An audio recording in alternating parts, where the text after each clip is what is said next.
definição da política fiscal e a definição e a aprovação e discussão do orçamento, neste caso, para o exercício financeiro de 2020. Bom, neste caso em particular, gostaria de ter aqui algumas considerações, até porque muito se tem dito e muito se tem falado sobre o posicionamento do PS e sobre outras matérias que tais, e portanto que eu acho que era importante termos aqui, de uma forma clara, transmitir a nossa mensagem, que é aquela que é a verdadeira, que é dizer o seguinte: relativamente à política fiscal, o PS teve uma postura, quer em Câmara, quer na Assembleia Municipal, foi da viabilização de um conjunto de propostas emanadas do município. Isto porque, e vai entroncar obviamente também com a discussão do próprio orçamento municipal, porque o PS sempre disse de forma clara ao que é que ia e como é que agia, e portanto do PS ninguém pode acusar de falta de coerência, de irresponsabilidade ou de andar aqui em zigue-zagues, hoje é assim, amanhã é assado. O PS traçou uma linha de há 2 anos a esta parte.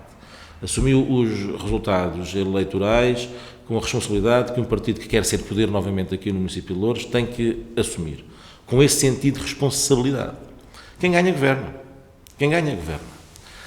No entanto, não deixamos durante estes 4 anos de denunciar, de exercer a nossa função de oposição e de exercer também o número de vereadores que o PS conseguiu eleger, porque foram os mesmos que a CDU elegeu, e de usarmos a nossa força na Assembleia Municipal, a qual o PS venceu, e de termos, das 10 juntas de freguesia, o PS é o partido que mais juntas tem a nível aqui do Conselho, tem, no sentido que faz a gestão e que as venceu, e que faz a gestão do ponto de vista aqui do Conselho de Louros. Portanto, é nessa perspectiva que o PS sempre se posicionou. Não é de agora, foi do ano passado e foi desde o outro ano. Portanto, essa acusação de irresponsabilidade ou de falta de coerência no PS, o PS não a assume. Ao contrário, e agora vou dizê-lo aqui de forma clara, ao contrário do PSD, esse sim que é incoerente, porque no mandato passado, cuja CDU já governava o município de Louros, tinha uma determinada posição e agora tem outra posição sobre assuntos idênticos, sobre matérias idênticas, sobre taxas idênticas, sobre os impostos idênticos. Mudaram foi de opinião. E mudaram de opinião porquê? Porque, é claro, no mandato passado o PSD tinha pelouros na Câmara Municipal de Louros, tinha empresas municipais para gerir, tinha a Valor Sul, o administrador da Valor Sul era do PSD. Portanto, o PSD tinha uma máquina a quem tinha que alimentar. Não vou falar em avanças, porque isso acho que ofende muitos dos deputados municipais, mas o que é facto é que tinham um conjunto de gente ao serviço da Câmara Municipal de Louros por via de um acordo, chamado Vodka Laranja, entre o PSD e entre a CDU, que governou a Câmara durante os últimos 4 anos. E durante esse período não se ouviu o PSD falar sobre descidas de impostos ou medidas que hoje propõem. Portanto, mudaram de opinião. O PS, já no mandato anterior, se absteve sempre nos documentos essenciais de governação da Câmara Municipal de Louros, nomeadamente o orçamento municipal, os orçamentos municipais e aqueles impostos que são, digamos, estruturais do ponto de vista da receita para o município. Apresentámos propostas, não foram vencedoras, quer em Câmara, quer em Assembleia Municipal, mas não foi por via disso que votámos contra o orçamento da Câmara. E não tínhamos acordo, não tínhamos máquina para alimentar, não tínhamos bois e galdes na Câmara, nem nas empresas municipais, não tínhamos nada disso. A nossa coerência sempre se manteve, desde há 6 anos, a esta parte que estamos na oposição. O que é que mudou do PS? Mudou a força negocial por via do ato eleitoral de há 2 anos a esta parte, que deu ao Partido Socialista mais força do que tinha no mandato anterior. E o Partido Socialista, o que tem feito nestes 2 anos, tem sido zelar e criar as condições para as juntas de freguesia, do qual a população confiou no PS para as gerir, é essas, em primeiro lugar, que o PS está a olhar.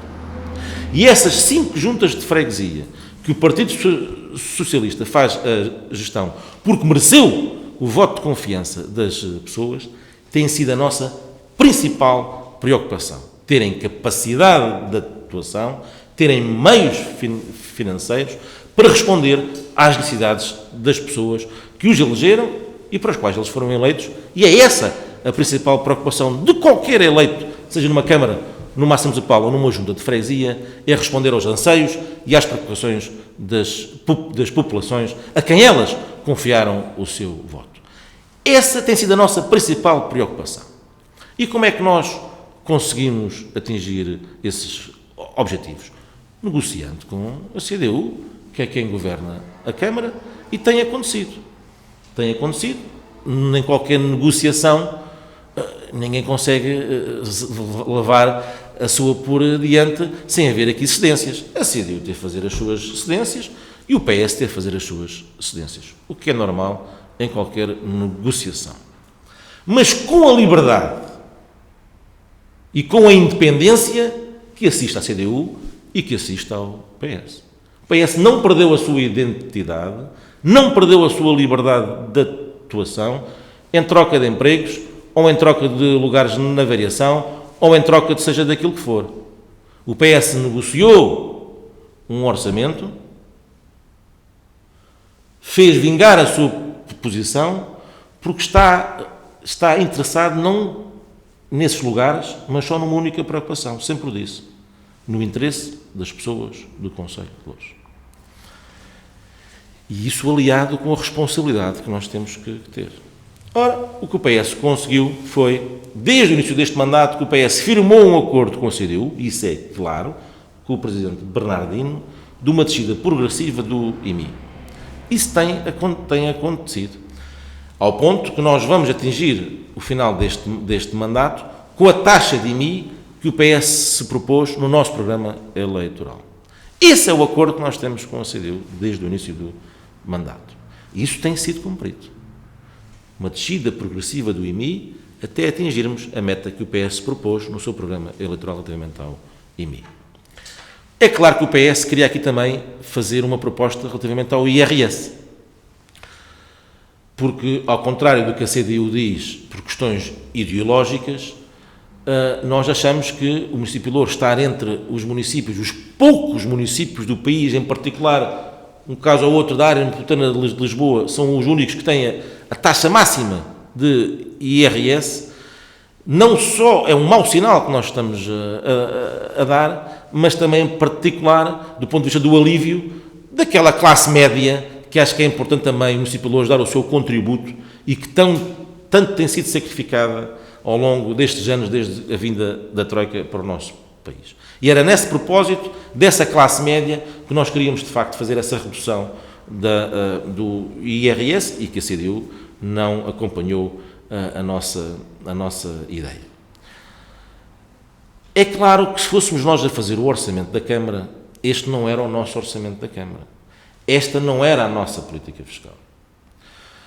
E isso é fácil de ver. O município de Loures, há 4 anos a esta parte, tem tido um contexto económico bastante favorável, à semelhança do país. Mas falemos aqui do município de Loures. O município de Loures tem arrecadado IMI, receita de IMI, que superou sucessivamente, ano após ano, aquilo que tinha orçamentado. Portanto, tem criado superávites do ponto de vista da receita do IMI, exercício financeiro. Tem tido receitas extraordinárias do ponto de vista do IMT, que em nenhum ano o município de Loures conseguiu ter uma taxa de arrecadação de receita do IMT ao nível que este município tem conseguido nestes 2 anos, por via do quê?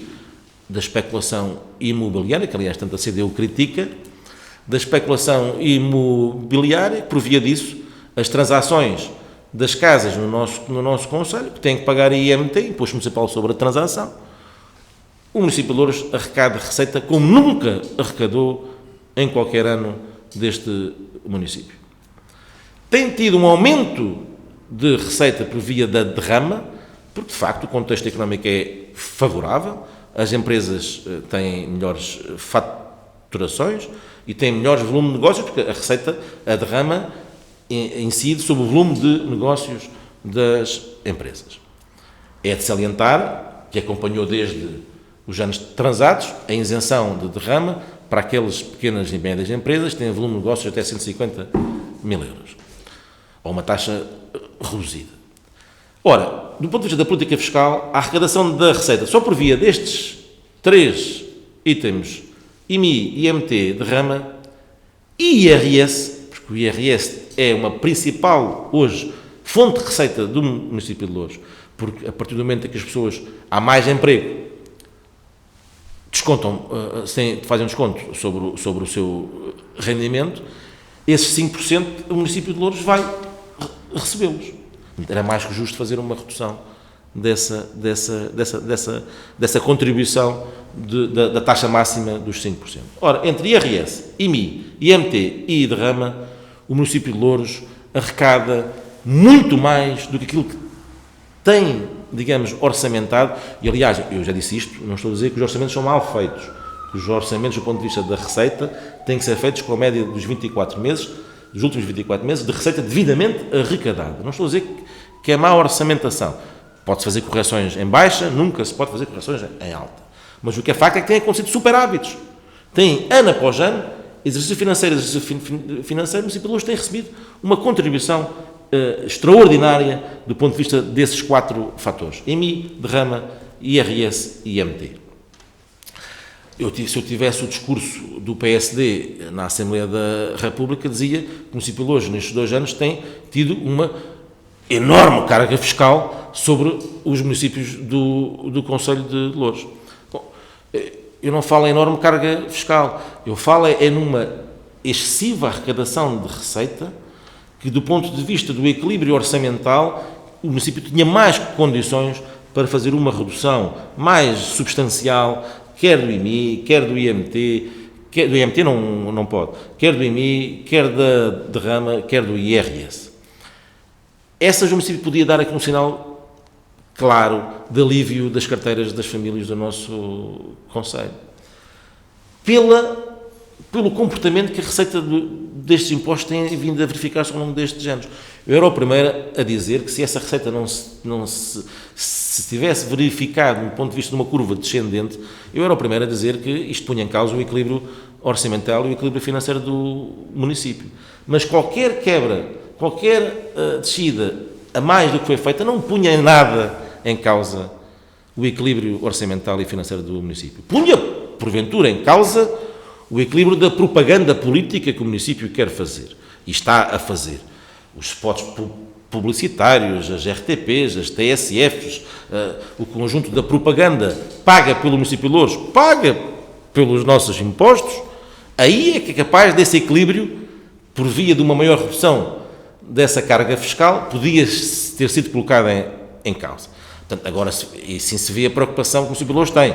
Está mais preocupada em não acabar com essa propaganda e essa publicidade de milhões de euros que gasta anualmente e não fazer aquilo que lhe compete, que era aliviar a carteira das famílias do nosso concelho. Mas voltemos à negociação, que foi aquilo que aconteceu e que levou a que o Partido Socialista se tivesse abstido, portanto, fez uma abstenção, quer no orçamento, quer na política fiscal. Nós fizemos uma reunião de negociação, PS e a CDU, e vou dizê-lo isto porque é bom que se clarifique aqui uma coisa. O orçamento, o PS deu um conjunto de sugestões, a CDU umas aceitou, outras não aceitou.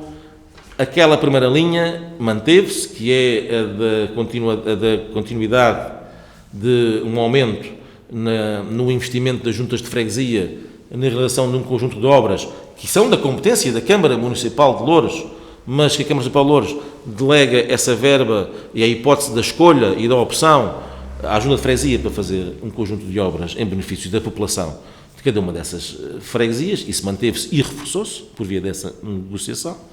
Lá está, aumento de capacidade às juntas de freguesia, não só as do PS, a todas do Concelho de Louros, e isso é olhar para as pessoas, Fizemos com que no primeiro trimestre, e ficasse escrito, foi um documento que foi escrito, houvesse no primeiro trimestre do próximo ano uma verdadeira monitorização entre a Câmara e as juntas de freguesia na questão das competências que neste momento ainda são delegadas pelo município, porque esperemos que a partir de 2021 essas competências passem a ser diretas do Poder Central para as juntas de freguesia, ou seja, passam a ser lei e passam a ser competências próprias das juntas de freguesia, mas neste primeiro trimestre haver uma monitorização sobre aquilo que nós achamos, e não é só as juntas de freguesia do PS, muitas da CDU também o dizem, e a própria do PSD, o Presidente da Junta de Freguesia de Lousa, o Nelson Batista, também o refere variedíssimas vezes, que as juntas de freguesia gastam mais do que aquilo que a Câmara lhes transfere para responder a essas competências, para exercer essas competências, para, digamos, executar essas competências. Ora, em vez de estarmos nisto, uns dizem uma coisa, outros dizem outra, vamos monitorizar de uma forma verdadeira e realista e, em março, vamos ter então a verdadeira fotografia das competências e das verbas que são transferidas, com o compromisso da Câmara Municipal de Louros, no caso em que se comprova que a Junta de Freguesia gasta mais do que aquilo que recebe depois dessas competências, esse valor é reposto com retroatividade desde janeiro. Isso já foi uma coisa que estava no nosso acordo do ano passado, para o orçamento corrente de 2019. Mas como não estava escrito, essa monitorização nunca foi feita. E desta vez o PS exigiu que ficasse escrito. E está escrito. Tal como está escrito, que vamos ter que fazer também no primeiro trimestre do próximo ano uma verdadeira monitorização sobre a recolha dos monos. As juntas de freguesia assumiram este papel de recolha dos monos num serviço público de resolução de um problema sério que a população vivia e ainda vive em alguns pontos do nosso concelho. As juntas de freguesia foram de peito aberto no sentido de resolver aquela questão. Agora, há juntas de freguesia que querem de facto resolver essa questão e estão a gastar mais do que aquilo que a Câmara lhe transfere pelo exercício dessa competência. Então vamos fazer uma monitorização. Aquelas que de facto estão a cumprir e estão a fazer a recolha, isso é fácil, porque é ver o montante de toneladas recolhido ao longo destes meses que já ocorreram este serviço de recolha de monos por parte das juntas e ver aquilo que elas recebem e fazer os cálculos. Ficou por escrito, com o compromisso da Câmara, se houver essa necessidade e se comprovar que estão a gastar mais do que aquilo que recebem, existir essa reposição com retroatividade a partir também de janeiro.